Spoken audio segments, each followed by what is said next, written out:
Mohon perhatian, tekan tombol subscribe. Terima kasih atas perhatiannya.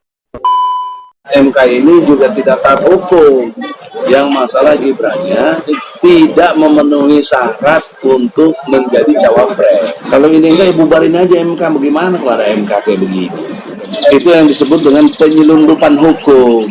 Prabowo dengan hormat, saya meminta gantilah Gibran ini.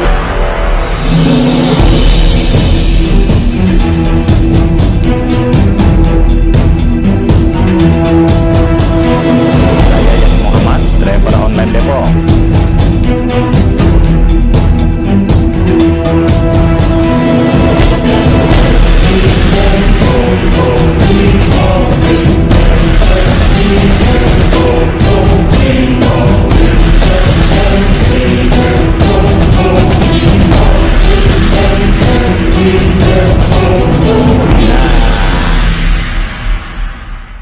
Bismillahirrahmanirrahim. Assalamualaikum warahmatullahi wabarakatuh. Waalaikumsalam.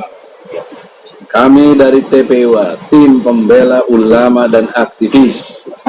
Saya didampingi pengacara advokat Juju Purwanto.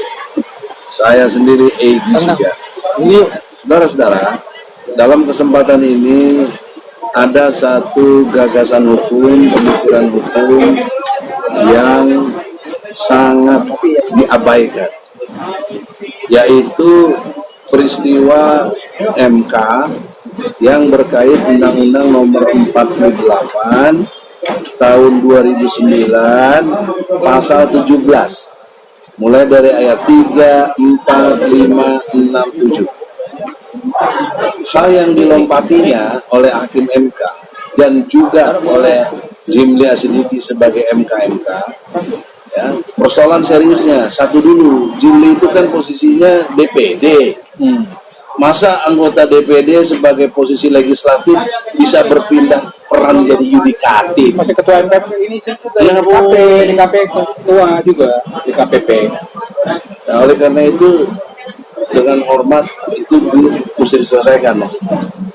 Yang kedua yang mesti diselesaikan adalah MK sudah kami datangi, sudah kami protes pakai surat resmi, tapi nggak diterima ketua MK-nya Sutoyo yang baru.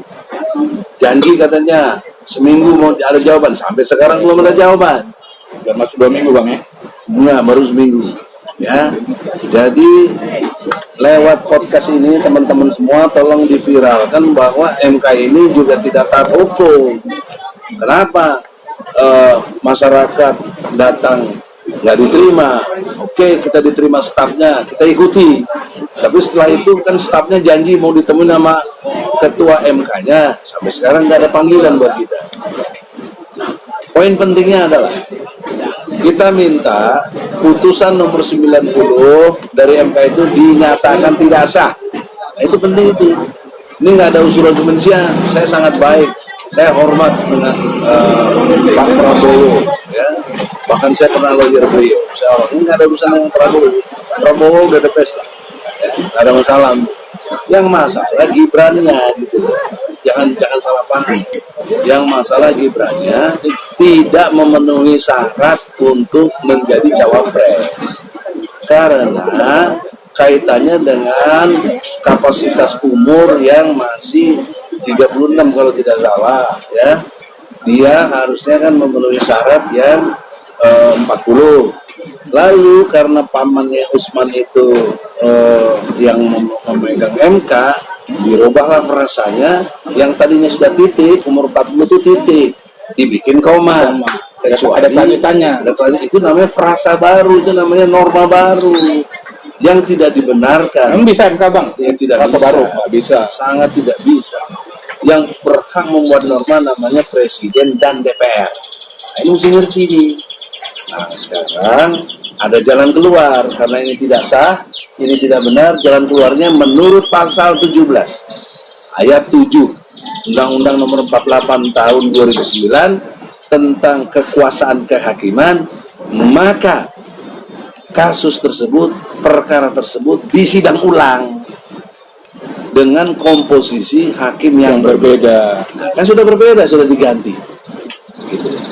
Itu ada di, tolong dikutip, tolong podcast kutip dong pasal itu. Saya ulangi ya, pasal 17 Undang-Undang Nomor 48 tahun 2009 tentang kekuasaan kehakiman ayat ke-7.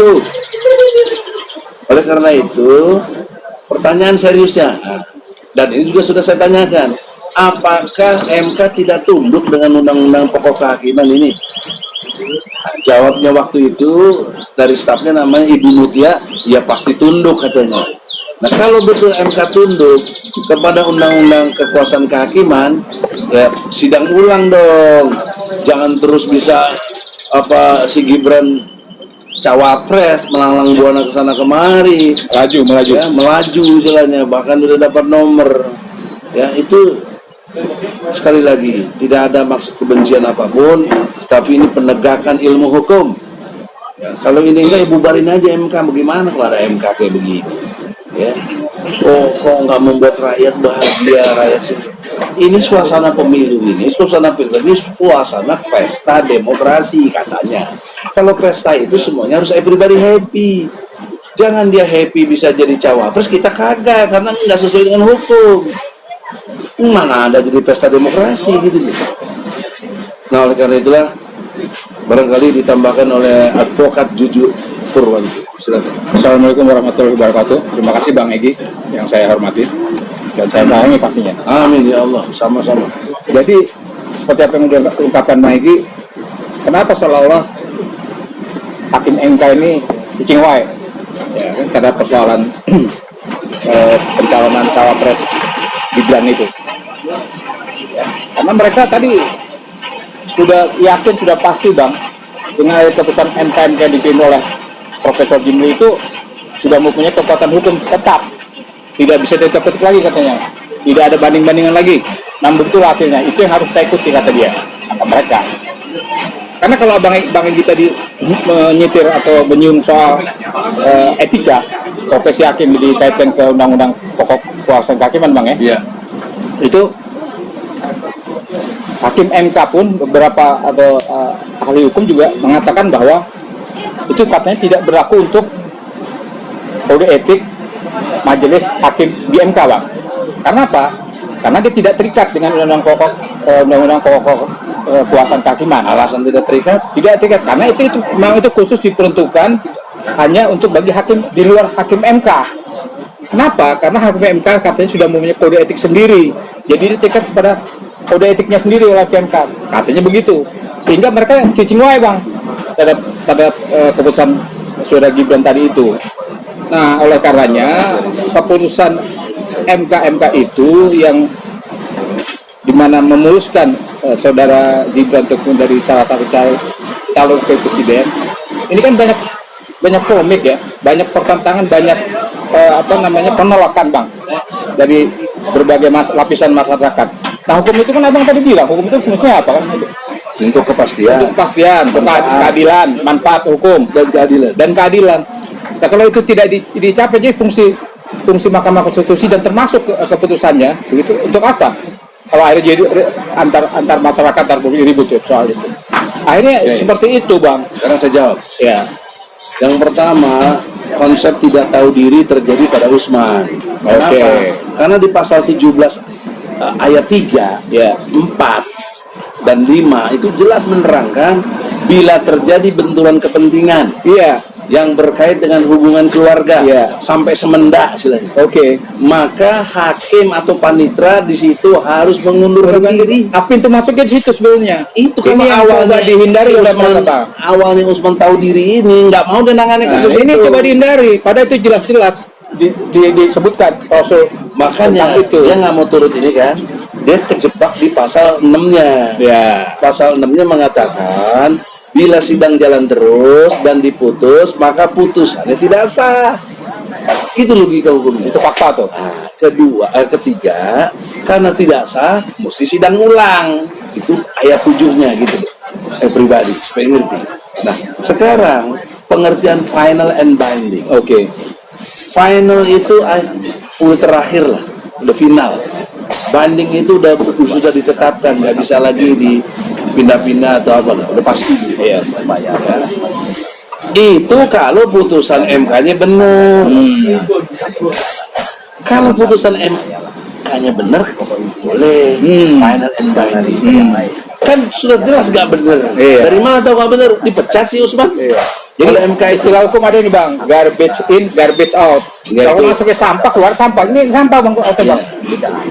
Nah, makanya, tapi masalahnya termasuk Jimli nggak merasa ini sampah, Nah, diperiksa juga di kotak kartu. Padahal harusnya sudah awal tidak tahu diri kan, udah jelas ada hubungan keluarga. Iya. Gibran jelas ponakannya, anaknya dari Jokowi presiden, si Usman adik iparnya dari istrinya Usman adalah adiknya Jokowi. Itu kan jelas ada hubungan keluarga. Kok tetap mau menangani kasus itu gitu. Nah, karena dia tetap menangani, pasal berikutnya harus berlaku tadi. Saya ulangi lagi, dinyatakan tidak sah. Karena tidak sah harus diulang. Nah, final and banding nggak berlaku di sini. Justru itu. Kenapa dia main bilang enak aja? Ini hanya khusus etika. Mau pakai istilah etika sekalipun, tetap ketentuannya diberlakukan di bawah undang-undang. Dan juga berkali-kali mengatakan hanya berlaku hanya untuk pemilu 2024 saja. Kalaupun dari gugatan dalil begitu, ada gugatan apapun itu nanti berikutnya. Wah itu gimana? Dalil dari mana itu? Begitu bang katanya. Nah, kalau gitu dia putusannya berlaku untuk yang nanti ada. Ingin mengamankan putusan dia bang. Untuk itulah itu yang disebut dengan penyelundupan hukum.